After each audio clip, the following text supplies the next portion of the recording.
All right, boys and girls, we're going to be talking about what is a pH scale and how chemists use a pH scale in science.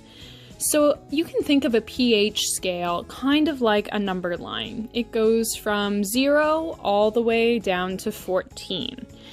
And what it does is it measures 3 different things. It measures acids, neutrals, and bases.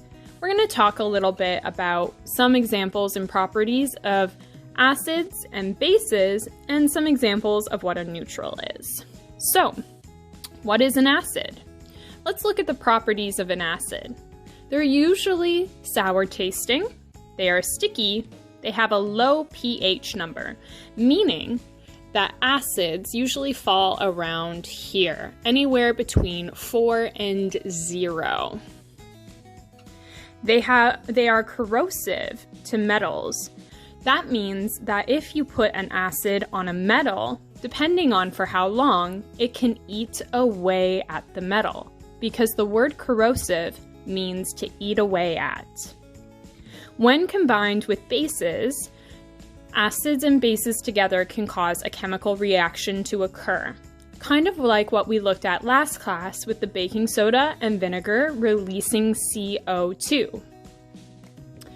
Next up, we have our neutrals. Our neutrals fall in the middle of our scale. They have no acid or base properties, and they usually have a pH of 6 or 7.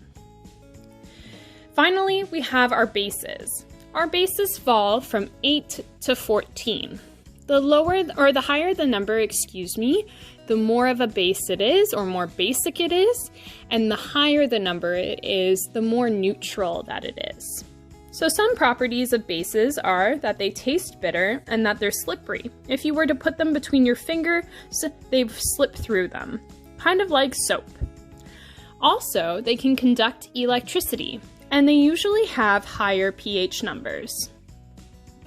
In the next video, you're going to see Miss Claxon test out what is an acid, a base, or what is more neutral by using something called pH paper.